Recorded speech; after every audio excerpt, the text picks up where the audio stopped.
You did ask that indeed I explain on the issues of pending bills in Kisii. As it were, I want just to explain that yes, I know. When I came to the office, I got there was a pending bill of 1.6 billion, which prompted me to set a task force as per the law, because there are IPEC laws, all IPEC guidelines, and the laws of the country, and the laws of the country which guides on what's supposed to be done on verifying pending bills.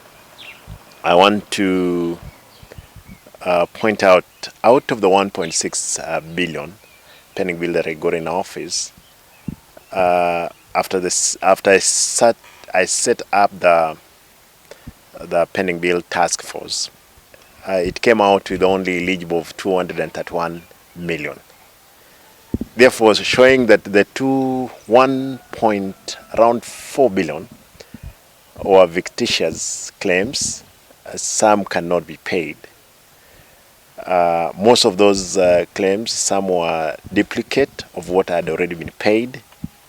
Number of, again, those claims were fraud, where you'll find out that people, they have photocopied one contract to superimpose all to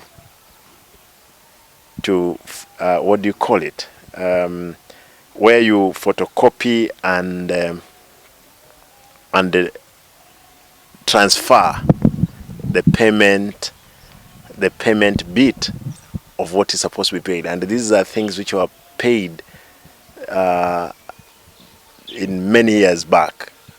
Like, you'll find a claim which is now coming up, a claim of 2013, 2014. You wonder, why was it not paid those years? Since 2013, 2014, now that we are in 2023, what made it not be paid? We found out that most of these claims were being regenerated into the system. You regenerate a claim which has already been paid, therefore it's part of the pending bills. But I did indicate clearly that anybody who was whose claim was eligible, we were to pay, and that was totalizing to 231 million. But for anybody whose claim did not meet the threshold, I said I won't pay, because of our responsibility as a governor and as a citizen again of this country to protect money which is meant for the public. The noises you have heard all over is noises meant to intimidate me, to coerce me, to pay fake claims. I've said I cannot pay. I know the system, as it were, from even the top. There are people from the top government or national government who have been pushing quietly, because they know, some of them, they have claims which touches their people that have refused to pay. I've not refused to pay anything which is eligible. I've said to the contractors, anybody who did work and it has to be verified, I have no reason not to pay them. But anybody who did not do work, who did air work, you can imagine there is a road called Simba Citizen TV Road, or Citizen TV Simba Road. You look for it all over, you will never find it. But it has been paid. And this is what people have been doing. Siphoning public money, shamelessly, mindlessly. I've said I will not pay. It's nearly cost my career, because there has been noises, and the leaders, including MCAs, former MCAs, some of them, they were doing all these things. That's why there is the loudest noise around in Kisii. Oh, Simba is not paying pending bills. I'm saying, this money, we are just custodians of the money for the common mwananchi.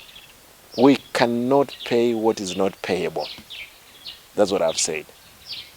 I know there has been advances. Oh, Governor, let us sit down. We will see you. I don't want anybody to see me. What I want is to pay what has been paid, what is payable.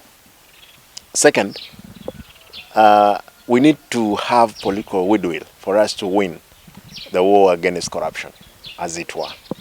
If there isn't from the top offices like ours, we cannot make it. The country will always be in problem, because if leaders were the people harboring crime, you don't expect any common mwananchi to be of any help, because it doesn't have to where he has to lean it to, because leaders will have ripped the country and walked away with the big chunk of the money which is meant for development. As for the case of Kisii, you can imagine even the wage bill itself, we are at 63 against 35. Therefore, development alone, and I want to point out, development alone is around 20%. The law requires that development must be not less than 30. Wage bill is at 62. There are some people who are employed 2 months to election, whom I have not observed in the system. If I observe those people, I'll be at 67. If you remove money meant for the assembly and operations, I remain around with 18%, which project I cannot. And again, even that 18, all of it was being stolen. Therefore, there is no roads. If you walk around in Kisii, no roads, no projects. It's something that we need to have a conversation as leaders of this country. How do we have to save the country from the thieves who are there seated in top offices